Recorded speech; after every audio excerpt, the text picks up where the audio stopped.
Hi, guys. My name is Amena K. Thornton, and you are listening to the One Up podcast with Amena K. You can see these live videos by going to amena.media in your web browser to go over to the YouTube channel.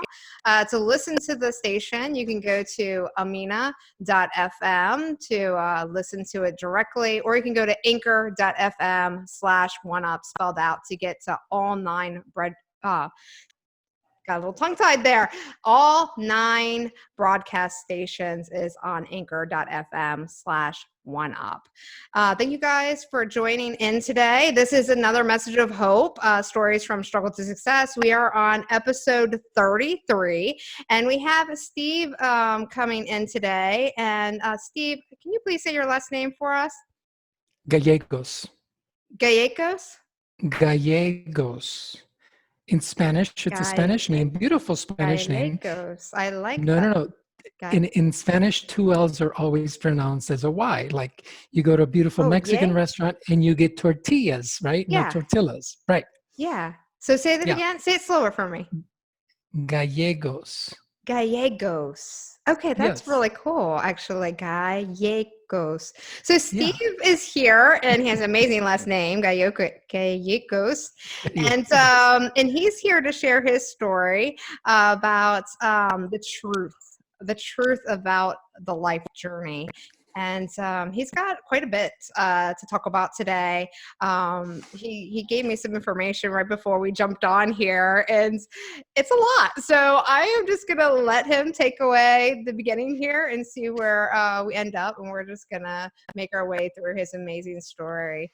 So Steve, thank you again for coming. I love your energy coming in this morning. You look excited to be here, so that, of course, excites me. And, I just don't know where you want to start. You have a lot of information you gave me here, and I don't know exactly, where to pinpoint it. Do you want to start it like in the now and work backwards, or do you want to start it from like a childhood or a teenagehood, or what do you think? How about we start where we start? But before we do, I just want to thank you for producing this show. I know it takes a lot of time, it takes a lot of devotion, and it's a lot of energy, right? To do great things like this, and you get to share messages from people all over the world with your audience. I'm very lucky about that.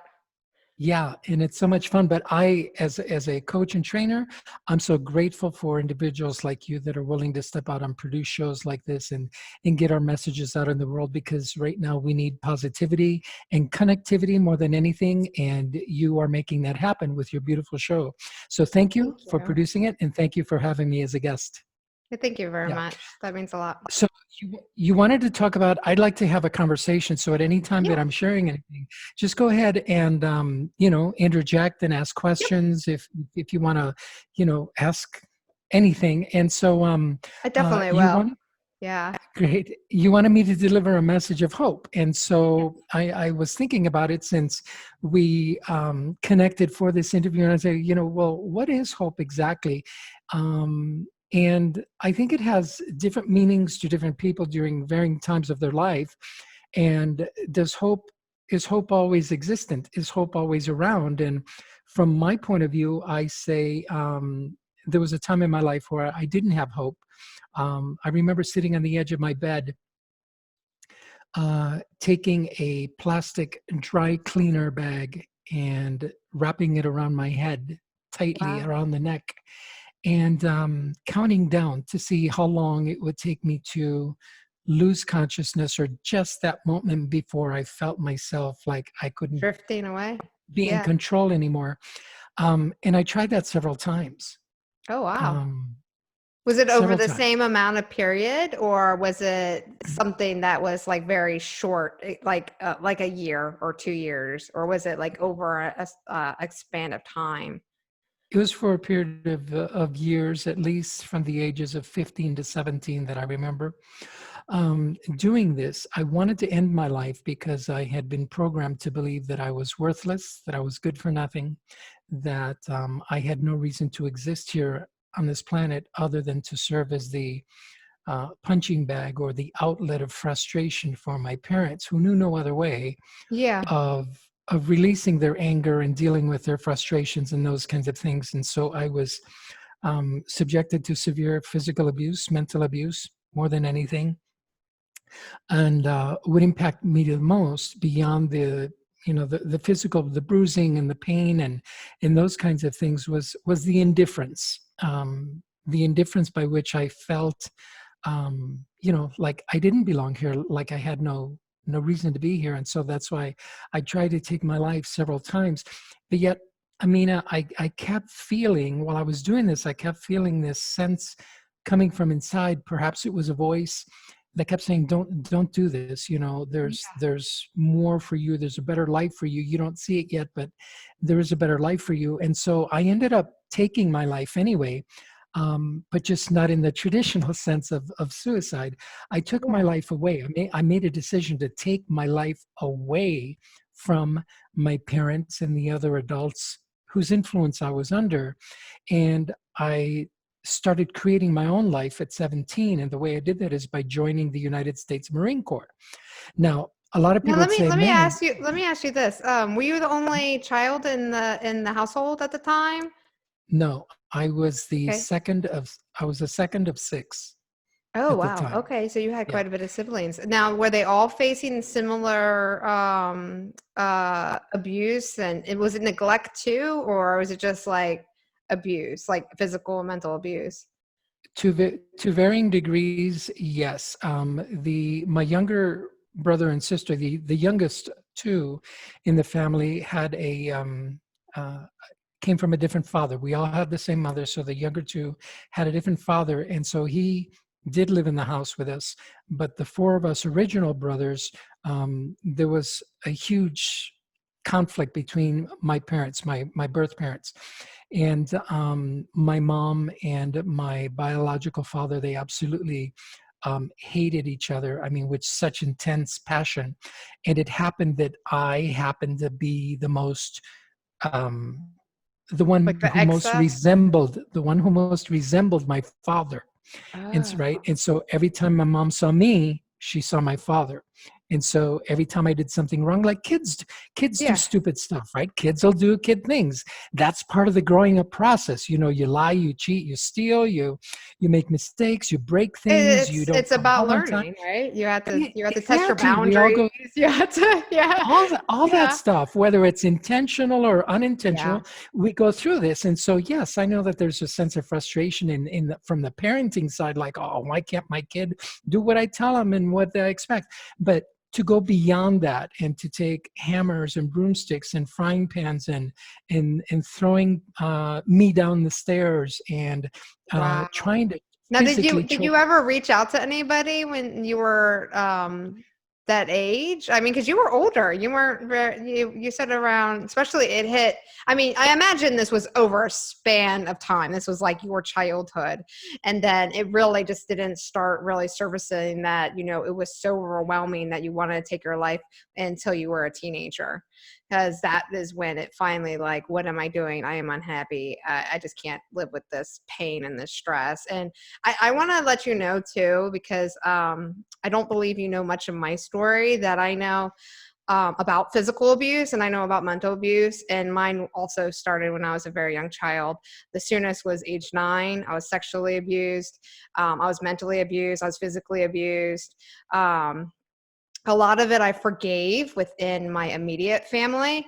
A lot of it it's taken me quite a bit, but I Yeah. have, I know where I am and I want to be as a person, moving forward, and I don't want to live with that, so um I know what you're talking about. Now, I didn't have to deal with like frying pans or anything else like that. So that is definitely something I can't relate to on that aspect. But I definitely know mental abuse, and I know what it is to live scared, to live where you talk back or something that you say and is taken out of context, or whatever that is going through a parent's head, and the next thing you know, they're busting your door down, and you don't have a door. You know, you like they seriously like destroy your door, you know, like, and it's scary. And you have to ask those questions like, how am I living through this? And who really cares? Who cares? Like, Mhm. you know, my parents can't even care. So why would anybody else care? And I imagine you've dealt with that, especially as a teenager. So Yeah. Um, and this started for me when I was 3 and 4 years old. I remember being sat on a lit gas stove when I was 3 because I wow. wet the bed, right? Yeah, wow.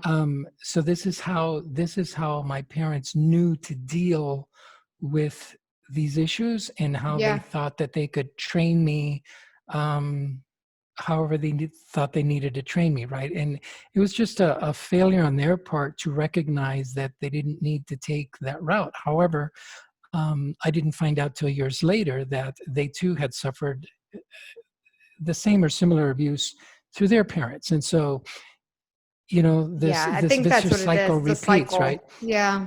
Exactly. We go to the starting line with what we know, and so now we have kids. How do you raise kids? Well, the only experience I have is Yeah. how I was raised, right? Raised.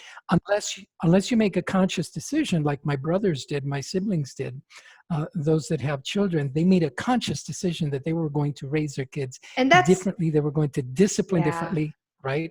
That's what Instead of I falling did too, back. because I have three. Mine are older now, but I decided since I didn't have a family, at least I didn't feel like I ever had a family growing up because I didn't have the love that I felt.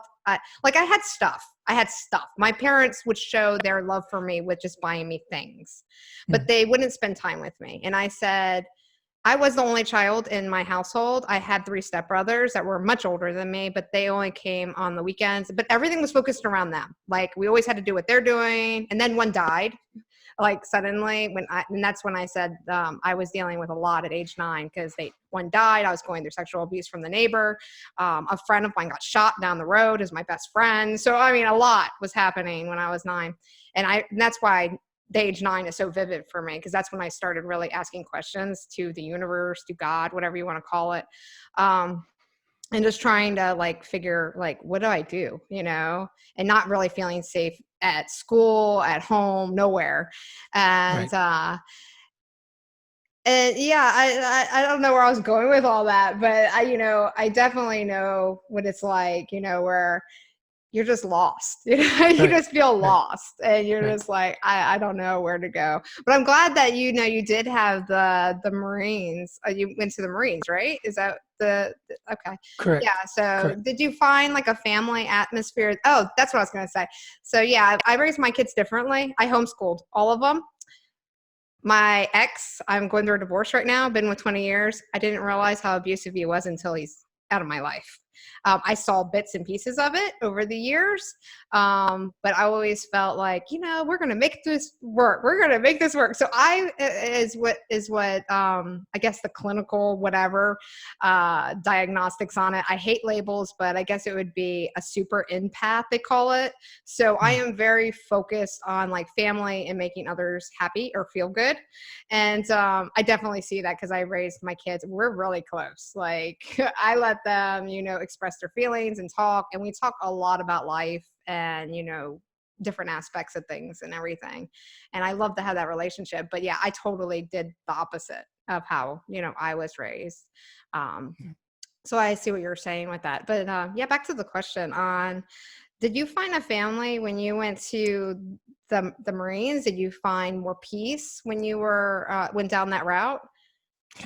It's thank you for that question. It's a very interesting question because did I find peace? I mean, imagine we're talking Marine Corps boot camp when I'm Yeah. 17 years old, right? And Yeah. is there peace in that environment? The Yeah. answer is definitely no, but it's also a definitely yes, and here's why. Um, so many people would say that I jumped from the frying pan right into the fire, right? You left Yeah. one abusive situation and you went into I know, a little bit intentionally, different, right? right? Yeah. That's a little bit Exactly. different. An Yeah. even more intense, focused kind of abusive environment, if you will, because they tear you down only to bring you back up. And but here's the thing, because I was already so broken and I was just this far from the other side of not existing, they didn't have far to bring me down. They didn't have far to break me down, to Yeah. tear me down so that they could build me up again, because I had no self-esteem, I had no self-worth. And so when they were calling me names and trying to get me to release the ways of the civilian world that they thought that I had been brought up in, it didn't take long at all. It didn't phase me. I said, dude, adults have been trying to kill me since age 3, so bring it on, right?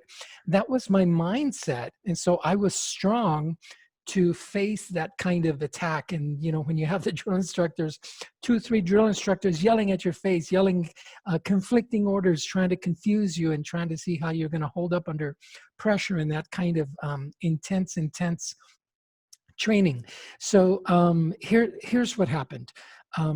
There were 3 guys in my platoon, in my training platoon, that were primarily Spanish speaking, and they were from the East Coast. I think 2 were from New York, 1 was from Florida, and they were having trouble with the academic portion of the Marine Corps training. A lot of people think that the Marine Corps is just about shooting, blowing things up, killing people, learning how to do all that. And while there's a definite element of that, there's a stronger, even stronger, more important academic element, that if you don't make it through the academic portion of Marine Corps training, you're out. It doesn't matter how fast, strong you are, or how many people you can take down with one blow. It doesn't matter. So I took it upon myself. No one asked me, no one suggested it, no one encouraged me. I took it upon myself to go to these 3 guys and say, hey, I speak Spanish and I can help you guys through this. And so what we did is every night after everybody went to bed, we would go into the showers, sit down on the cold, wet floor, and we would go through that day's lessons. I would translate it in Spanish. Okay, We would cool. have a discussion about it, and then they would give me the information back in English so that I knew they understood. I didn't know where this came from, Amena. I was just doing it, Very right? cool. So you're So, kind of like debriefing the day. So you know, and yeah. so during one of these evenings at about 2:30 in the morning, we were in there, and one of the drill instructors came in because he heard voices coming from the showers, right? And so at 2:30 in the morning, Marine Corps boot camp, voices coming from the shower. So he's thinking, what could possibly be going on there? Certainly nothing good, right? And so he storms in like he's attacking an enemy compound all by himself with swear words and screaming and Wow. stomping and all this stuff, right? Scared the poop out of us, right? And Yeah. so we all stand up to attention. He says, what the F is going on in here? Blah, blah, blah. And so I answer him, and he looks around and he says, okay, carry on. And so, ooh, after our hearts jump back into our chest, we continued. And so, long story short, at the end of the 13 weeks of boot camp training, my 3 buddies and I scored in the top 10. I scored number 1 in the class, and Oh, they scored within the wow. top 10. Wow. But as a result, I was awarded the Marine Honor Man designation, which is the equivalent of a valedictorian, class valedictorian, if you will. Very So cool. it's the number 1 graduate in the class. You're given your first rank of private first class, and you're given that gorgeous Marine dress blue uniform Yeah. that everybody wants to wear. You've seen it, right? Yeah. You've probably fallen in love with guys wearing that uniform. Actually, I got to put in here, my father was in the military, and I swore that I would never, my biological father, that I would never date anybody in the military, because my father actually left me when I was 6. So that was where my story went. Even though I always honored people in the military and everything, it took me a long time to really come to peace with that part, just because it held a bad memory for me, Right, because he was never in my life, and I had good memories with him up until the age of 6. And then it just kind of just like, it just got turned off, and it was just right, like, well, right. wait, I'm not that important, or what happened exactly, you know? And that's, another thing that, of course, makes you stronger, but it also, it's a struggle when you're a small child, because you don't fully understand the relationship and what exactly happened or what they're dealing with.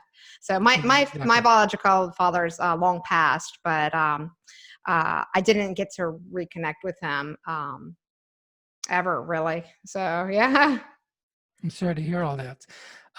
But to answer your question, did I find peace? What happened here was because I was given this award, this recognition, it was only because I took my eyes off myself Yeah. and I helped three other individuals that needed me, that needed guidance and assistance and coaching and training to help them achieve what they wanted to achieve, which is just simply to graduate from boot camp with, a certain amount of dignity and ability.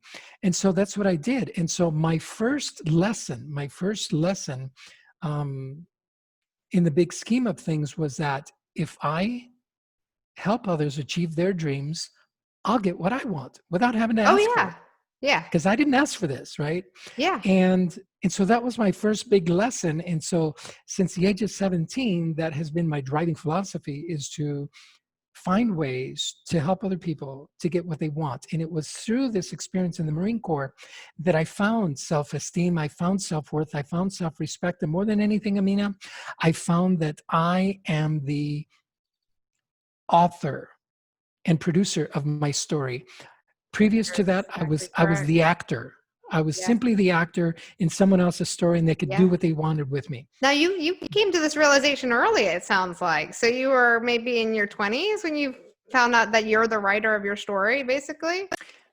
It started evolving back then. I had a sense of it at 17 when this Yeah. happened, but I didn't really sit down from a personal development point of view to kind of Yeah. lay it all out and analyze it and put it into, a beautiful understanding. It was like a seed germinating there that said, I can change my life, And I right? love I that can you change. came from the mind that you actually discovered this for yourself, because that's how it came to me as well, through healing and just trying to like question everything.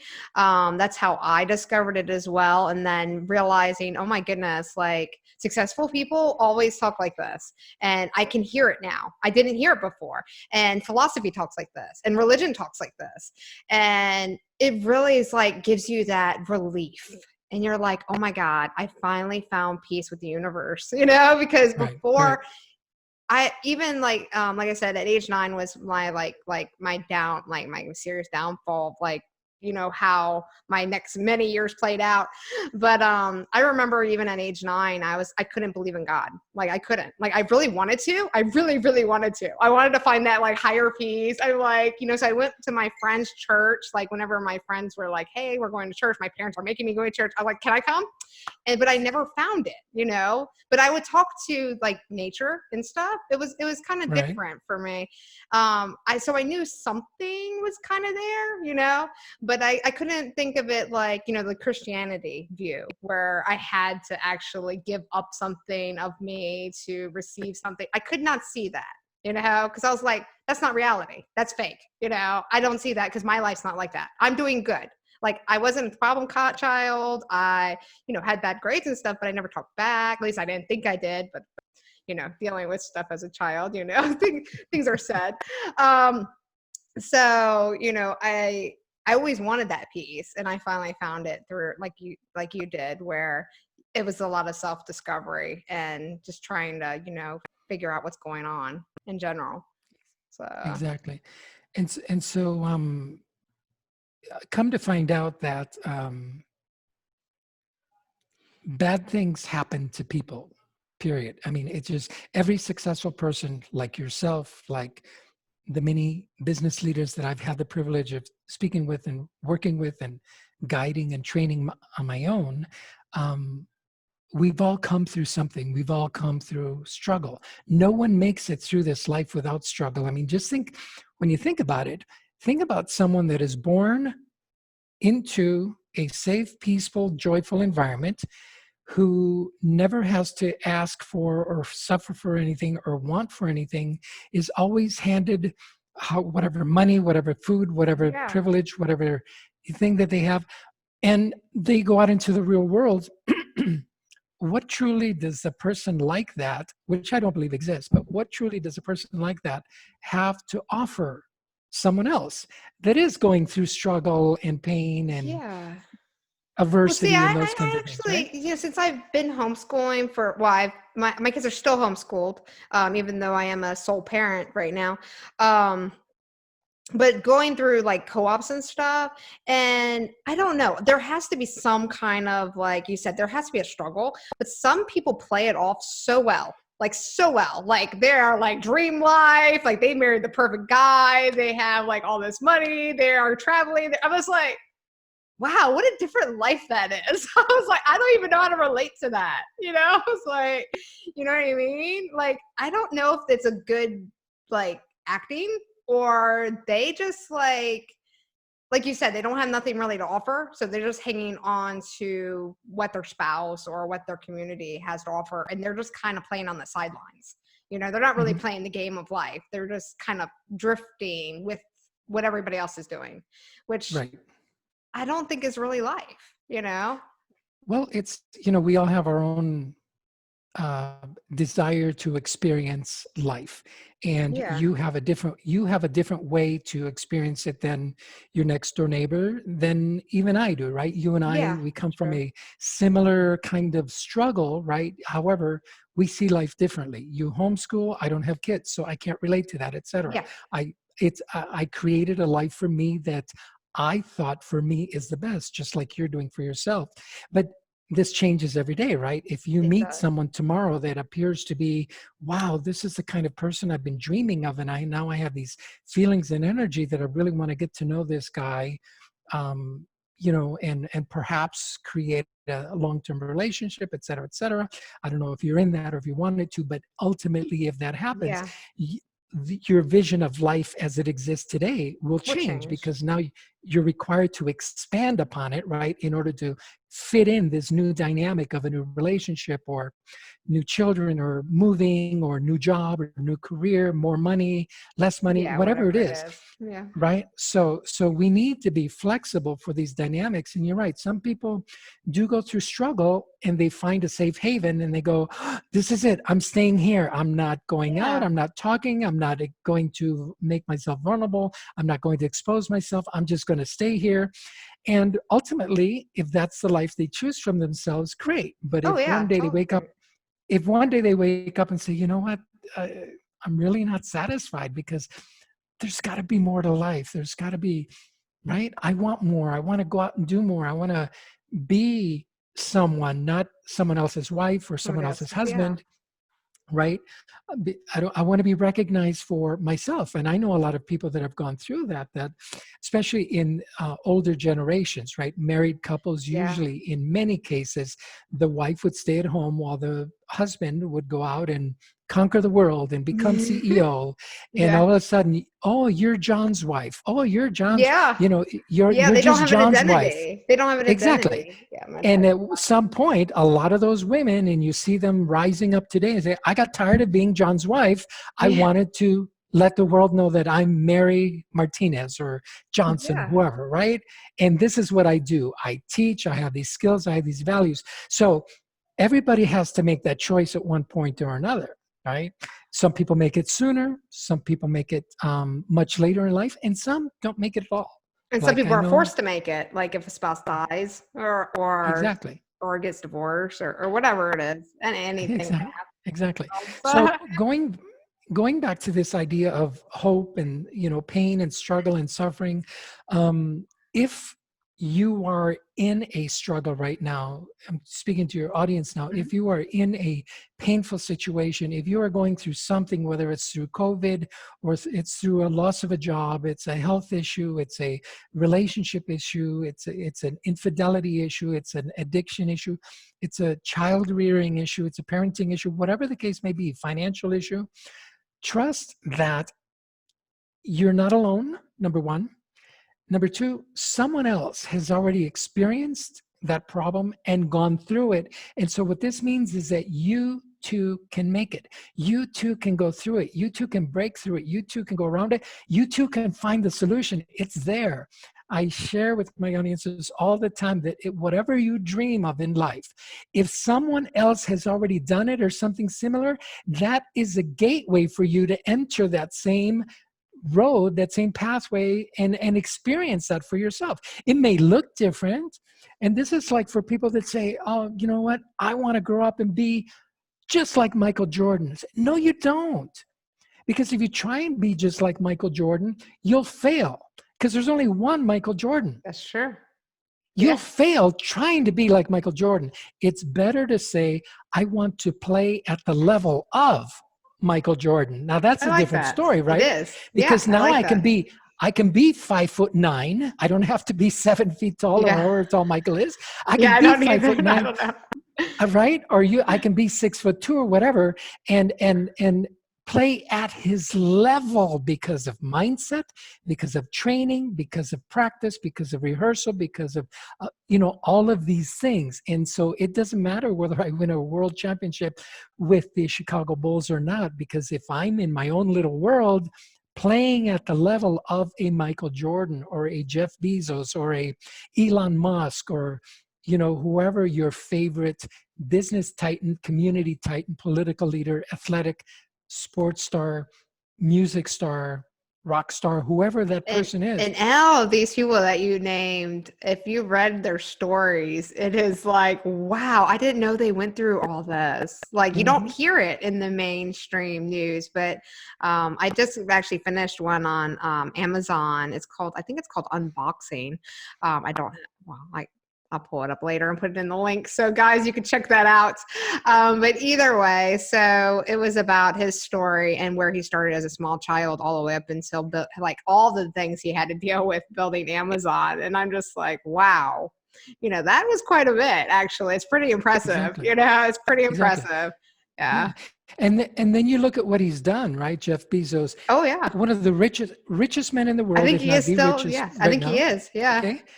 But is he without struggle and suffering and pain? No. He Yeah. just got a He divorce did. and I it know. cost him half of his fortune, but that's not easy for anyone. I don't care if you have No. $10 in the bank or $100 billion in the bank, it still sucks. It's a mark on your record that, you know what? You might be good at business, dude, but you suck at relationships. Relationships. And here's proof of Yeah. it. And he's living with that. He doesn't talk about it, he doesn't show it, but he's living with that. Right, he had an affair, whatever it is that whatever happened, right? Yeah. So it doesn't matter how much money you have. It doesn't Mm-mm. matter whether you're the CEO or the janitor cleaning the bathrooms. We all have struggle. We all have pain. And I sound like a Bill Withers song now. We all have pain. Do, do, do, do. Lean on me. I sounded Wonderful. like a Bill Withers song. Look at that. I love it. So how do we move past it? Number one, make a decision to do it. Know that others have been through that. And if they can get through it, you can get through it too. But it's really a decision. You have to decide, because there's a lot of people that will get into a story, get into a situation, become the victim of something, and then that's where they stay Yeah. because they like sharing that story. Well, it's That's a why I comfort refer zone because I actually read exactly. reports about this because just discovering, how people think and how they deal with trauma and then all the people that I get to talk to and help too. But yeah, it's a comfort zone because you're used to that abuse. And so you actually gravitate toward that, which is really scary if you think about it. You're actually, looking for that in a relationship if you can't see the cycle or, say, this is my boundaries and I'm not taking, anybody that's like that again in my life. So Right. yeah, it's interesting. But I'm glad you brought that up but here's another dynamic to that a lot of people don't recognize.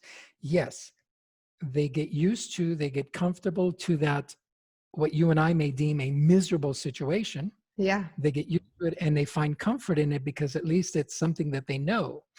But more important is that they like sharing the story, because when they share the story, what happens? They get attention. They get attention. They get And people to say, yeah. "Oh, I'm so Yeah. sorry. This Oh, is how are you dealing today? and I Oh, gotta come here. Let me give say, you a this is hug." my Right? ex is it would be it would in medical terms it would be called a sociopath. And so when he abused me and put me down mentally, it was a lot of it mental and then it ended up becoming more and more physical.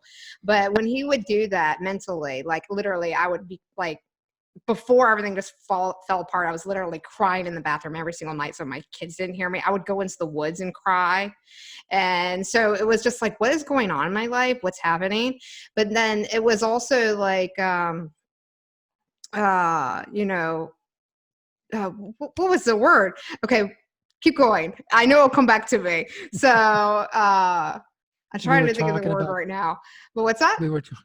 we were talking about the attention, the admiration, the Yes. love Okay. that people So get. he would like literally once I gave in and just like, I came back or I stopped crying, he'd be like, I'm so sorry. It was victim mode all of a sudden to him.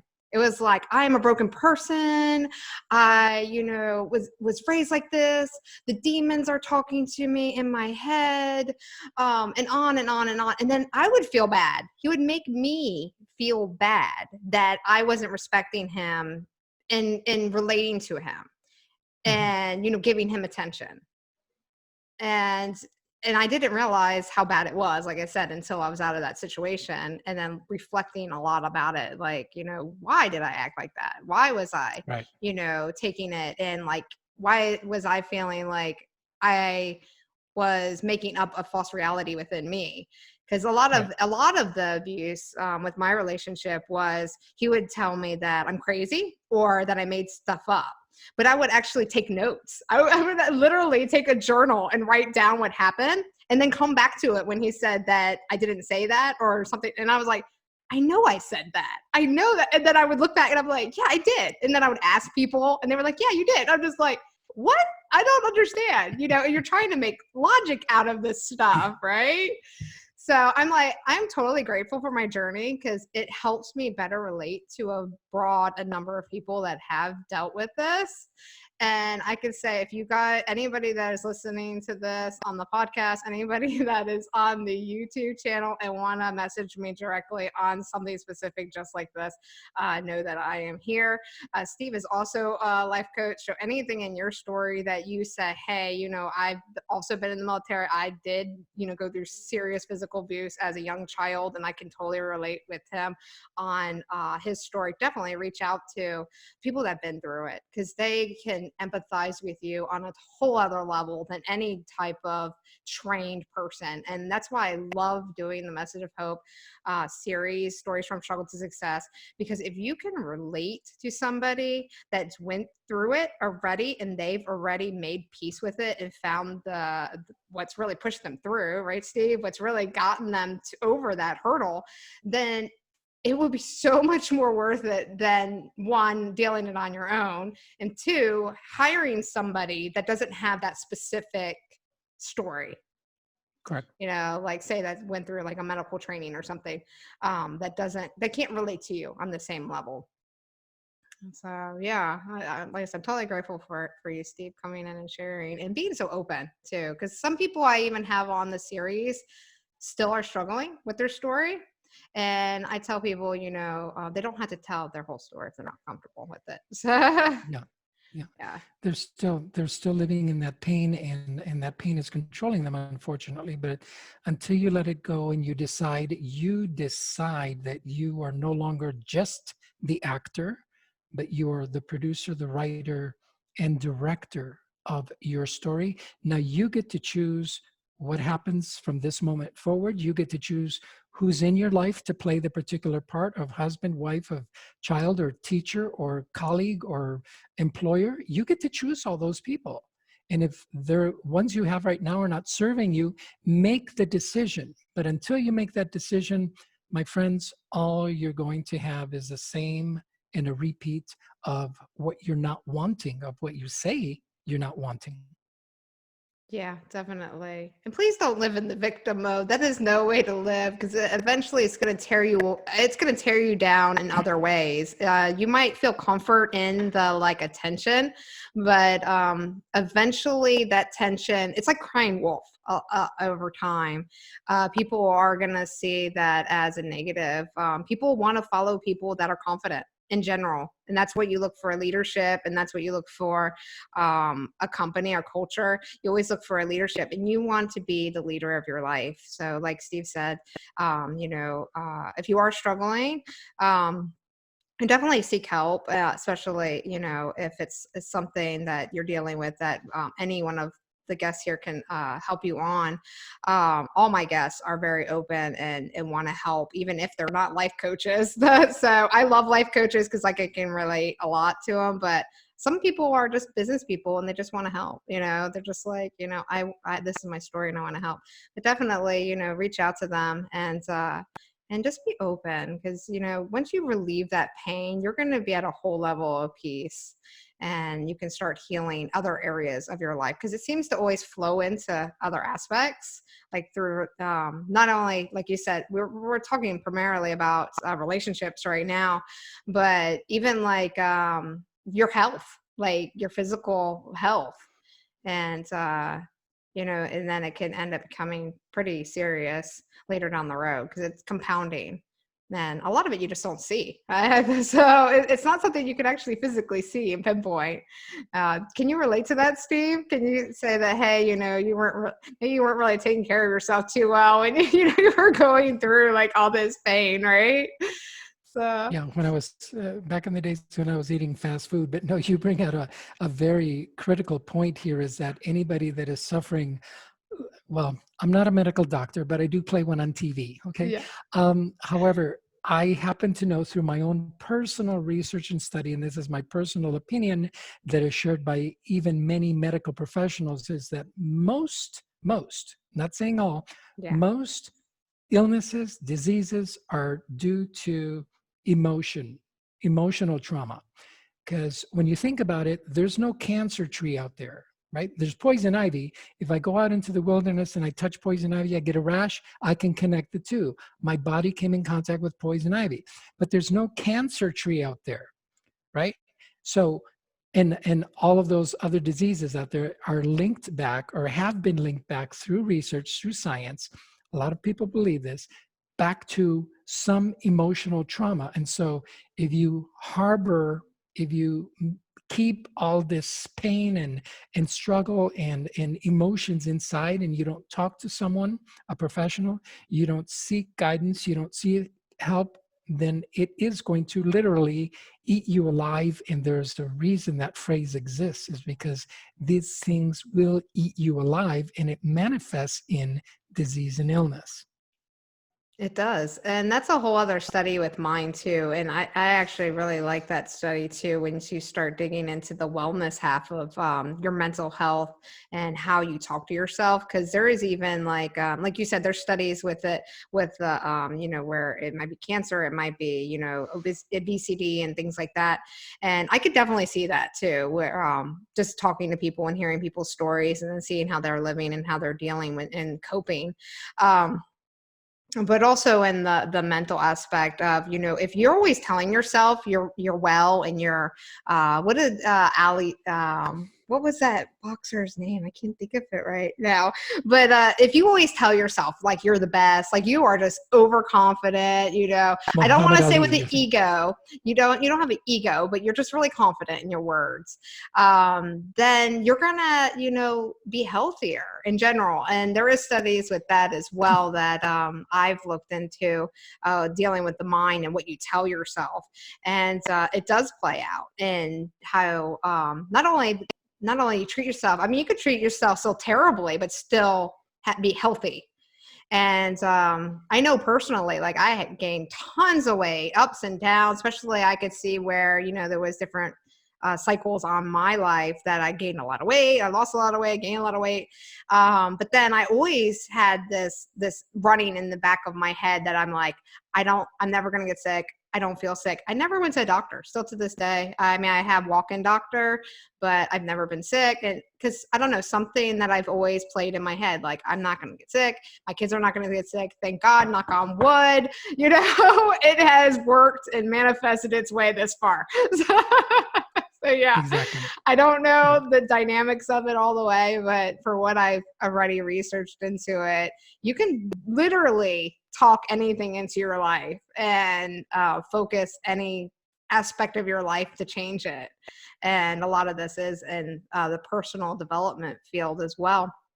And what we're covering here now as well, where Steve is saying, you can change any relationship by just changing your atmosphere, changing your personality even, and taking a more positive approach.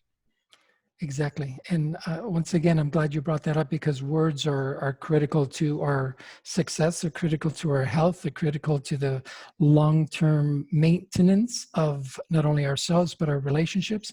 And a lot of people have a struggle with this idea of affirmations, what you were talking about. And I think Amina, you were referring to Muhammad Ali, where he says, "I'm the Yeah. greatest," right? Yeah, I'm the that's it. greatest and the greatest. Yeah. And he brought himself to believe that, and it proved him to be true, at least in the boxing ring. I don't know how well he did in his Yeah. relationships and in business, etc. But at least in the ring, he was certainly the greatest for the time period that he served. But people have trouble with affirmations because if they don't have but 50 cents in the bank right now to try and persuade someone to say, well, say I'm a millionaire, I'm a millionaire, I'm a millionaire, is hard to digest, it's hard to accept, it's hard to believe. It And is. so you can say it, but if you don't believe it, there's a disconnect. And so you can There say it is. all day long, nothing's going to happen in your finances. You're still going to wake up the next day with 50 cents. I prefer a technique that was taught to me several years ago by a gentleman named Noah St. John, Mhm. which he calls it an affirmation, AFFORMATION, Affirmation.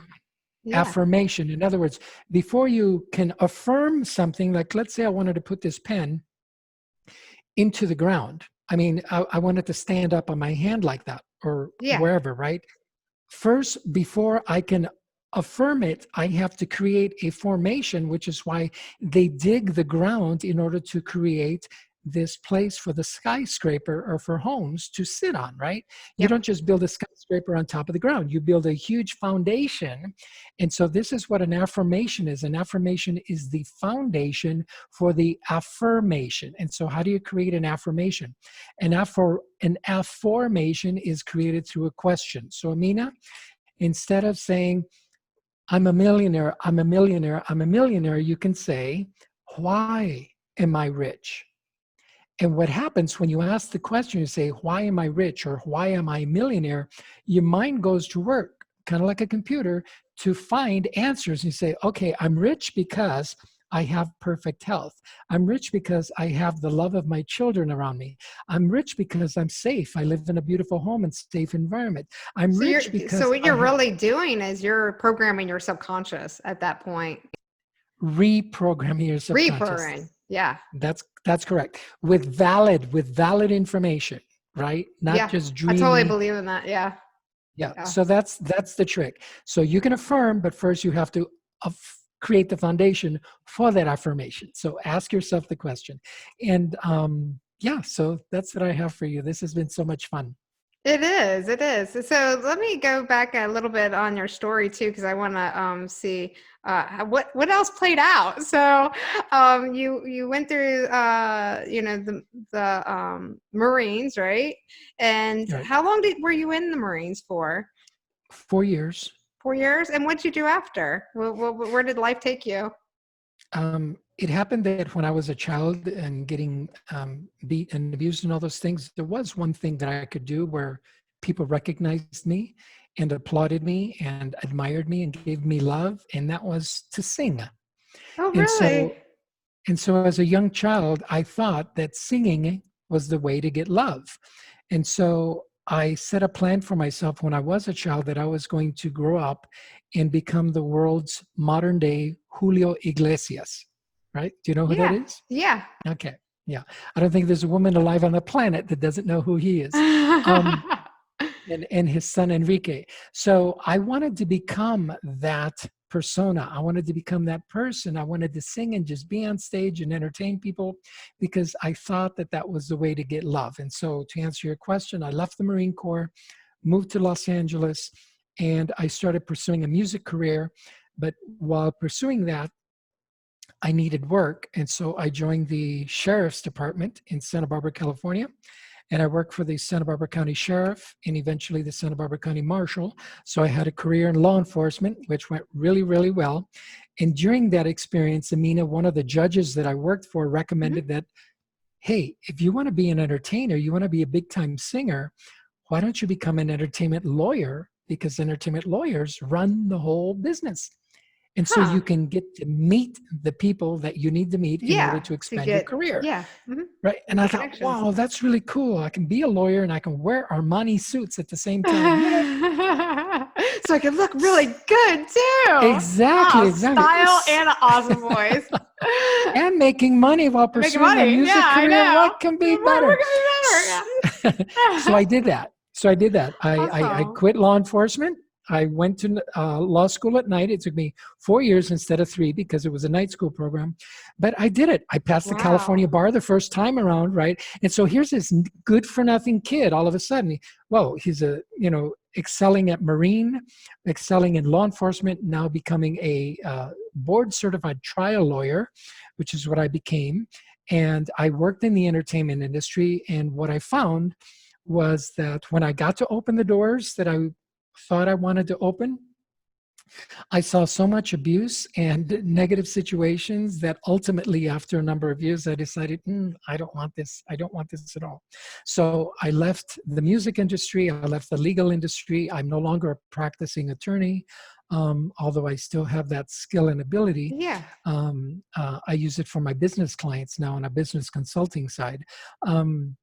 But since then, I've become an international speaker, an author, a coach, and now I train people in 3 primary areas, which is how to develop self-mastery, how to develop relationship mastery, how to build relationships and Uh-huh. solidify them, and then how to communications mastery, which is how to speak in public, how to speak to yourself, how to speak to the people around you. Because to me, those 3 things, self-mastery, relationship mastery, and communication mastery, are the 3 pillars of your life. Without, if one of those 3 areas is broken, you're going to suffer in business, in your personal relationships, in your marriage, as a parent with your kids, in your career, whatever you're doing is a result of one of those 3. So that's what I do now, and I absolutely love it. And you could definitely say that you definitely went through a struggling point and you definitely found success. So this show was exactly meant for you in your story. And I'm so excited you did share the rest of your story, because people now can really see that you can have more successes than just one, right? You can, if you don't feel comfortable where you're at, or something else later in life might come up, right? We all have ups and downs. You can always turn it around and still become successful in something totally completely different, where you didn't see that you would actually be happy doing for that time period. So definitely expand. Don't get stuck, just like, this is what I want to do, so I'm just going to do this, but it's miserable, because Steve, just told us, he wanted to be a singer. And then as he, progressed toward that destination, he found other things he was happy with. And then ultimately said, I really want to refocus and help more people with everything that I've learned. So I really like that. Yeah. And I Correct. do, I That's gotta agree absolutely with you, correct. Steve, too. With it is very important. Communication is very important. And see that a lot of people do struggle with that, definitely through social media. I haven't been on social media too long, probably only like 6 months, really. I've been off and on, like everybody just randomly posting some photos, right, of their kids or something, whatever. It could be anything, a vacation. And I kind of did that like when it first came out, like everybody I think did. And then I didn't do anything up until about like 6 months ago. And what a change, like communication between like letters and like one-on-ones, like networking, and wow. And then you come into the social environment and you're like, why is everybody texting? It's like, what, nobody has a conversation anymore? You're like, can you call me, Right. leave a message or something? Yeah, what Yeah. a difference. Yeah. So you said that you've done a lot of speaking engagements. Is this like a worldwide thing? Have you seen that, like have you spoke outside the United States as well? Yes. Yes, I Okay. have. Is it I is it have. worldwide where people are struggling with the art of communication in general? Absolutely. It's a human thing. It's a human condition. We think that this idea of public speaking or speaking on Zoom calls or going to Yeah. networking and trying to connect with others, we think that that's something apart from our basic skill set as humans, and it's not. We've all been public speaking since we were babies. Yeah. Okay. And so we think, however, that being on stage and speaking needs to be the equivalent of a live musical performance, and we have to be absolutely perfect. And nothing could be further from the truth. So I have a course where I train people. It's called Become a Natural Born Speaker, which is to connect the person back to the idea that they've been speaking all their lives. And I just teach them how to use their voices naturally, to have conversations, and avoid this idea that speaking in front It's of separate. network, speaking in front of a team at the office, or trying to pitch your business to investors is something so outside of you that is foreign. It's really not. And people are having great success with the program. And yeah, communication is everything, not only here, but around the world. That's cool that you actually are doing a program around that too. How long is the course? Just to let everybody know. The course is 7 modules, and it can be completed in 60, 70 days. 70 days. Okay. Yeah. So that's Mhm. a lot of information, definitely to work through. I Yeah, always recommend people, you have to take a course more than 3 times. You like go through yeah, everything at least 3 times, because it's the only way that you're going to really retain any information. If you only do it right. once, you're not going to get anything out of it. You might get the base, like, oh, I remember one thing, but it's not until you do it more than 3 times. And really, every single book that I've really learned from, I read at least 6 times, Yeah, um, just yeah. It's because I see it every time I look at it again, I see something different. Yeah, So it's important. What you say is very important. And my course is 70 days, not because there's 70 days worth of content. There's 7 modules that one can easily consume within an hour. However, mhm. I also have exercises. And so you can't access the next module until Okay. you complete and turn in the video exercises. Because now we can't do events live. I usually do this training live, but because I can't, I'm inviting my students to create videos. And so I give them feedback, give them, Oh, I like this. criticism on those things. So it's a progressive growth. It's a progressive state, going through the program. I don't want people to just have access to everything, because they won't do anything. So Yeah. you do module 1, 10 days later, you get access to module 2, but in that 10-day period of time, you're doing homework, you're practicing, you're turning it in, you're getting feedback. So by the time you get to the next module, now you're elevating every step of the way. Well, I gotta say that I might take some ideas that you're putting out here, Steve, because I'm developing a course myself around mindset in different areas and how that plays in your life, and how you can get through the negativity in your life and the self-doubt, and then really just give you that foundation. Like we talked about the foundation, just knowing that you do have that control of your life. But in mine that I'm developing, it's through video, because I love video. I think it's the best communication tool we possibly have. What they say, that video killed the radio star. So yeah, I Right, still believe right. in that, because it does, because it gives you another dynamic. But I do like how you said that you ask your students for feet to submit their video, and I didn't think of Correct. that before, but I really like that, because being a homeschool teacher for so long, I don't like how a lot of coaches or even mentors out there is just like, come to my Zoom. And I've been to a lot of webinars and been a part of a lot of different groups. And nobody does that one-on-one in a group like that, where you can do, come in and say, okay, well, can you give me some feedback on this?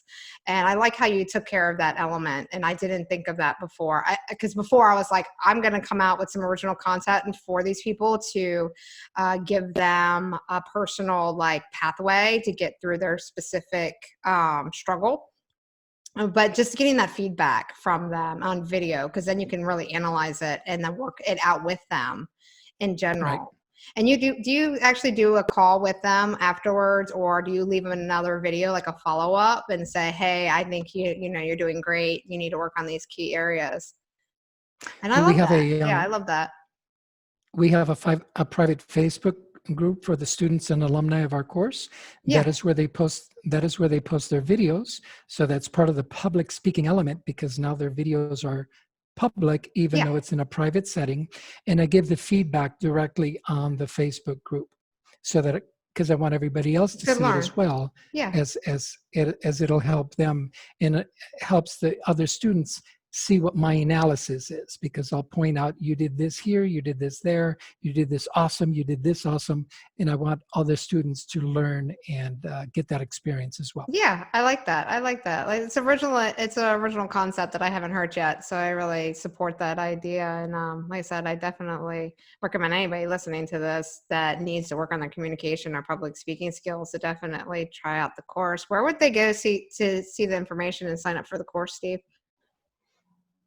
The course is right now on Teachable, the Okay. Teachable platform. Yeah. It's called Become a Natural Born Speaker. And if we're going to have show notes for this, I can send you the Mhm. link Yeah, so we that are. people will It's have going it to be in the available. descriptions.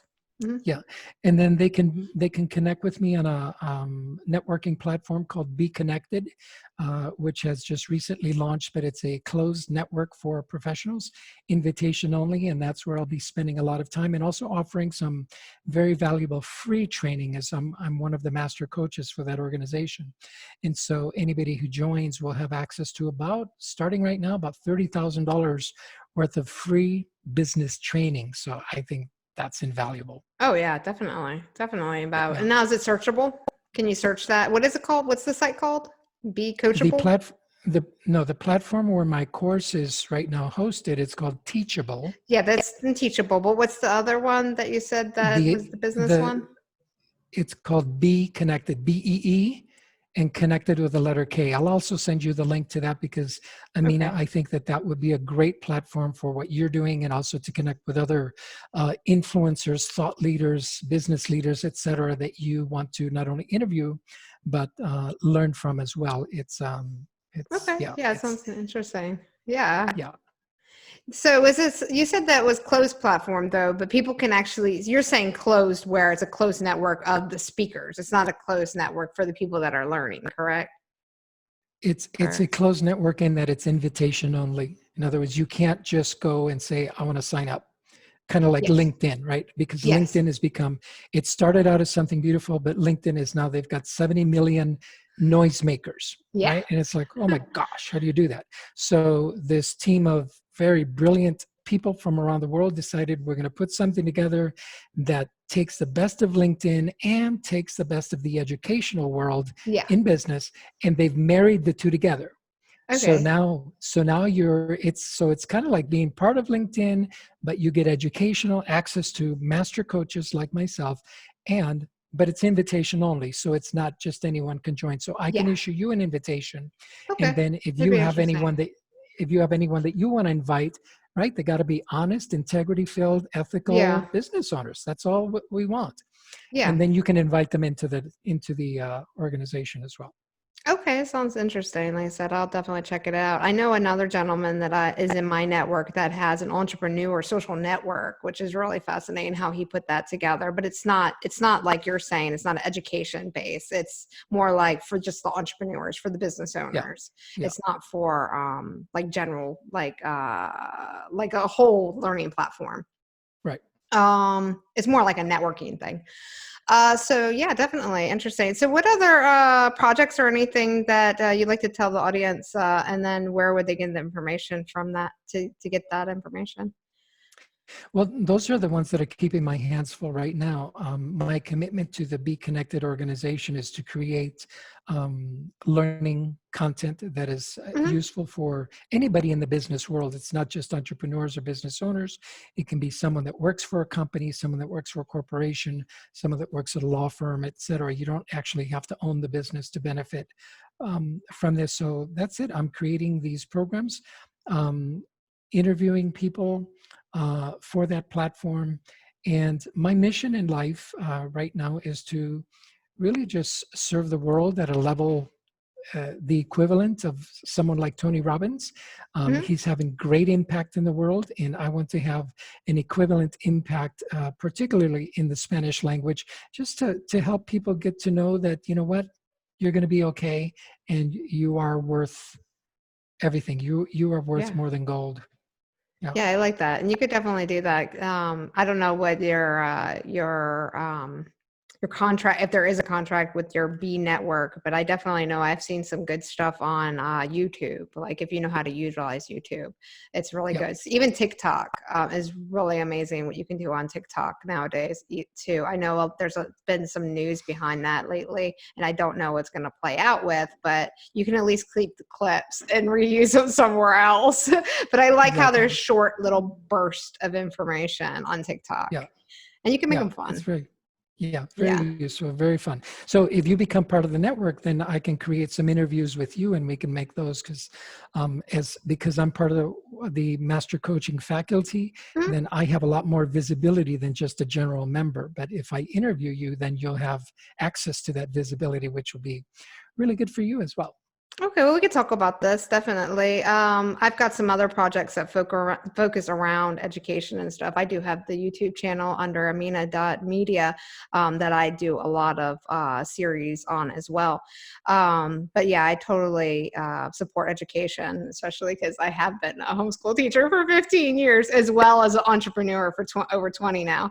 So yeah, definitely want to give back as much as you do, like you said, on a Tony Robbins type of level is definitely where I am heading in this part of my life as well. My kids are older now, so I have a lot more free time on my hands, and I am in a position of success that I can do that.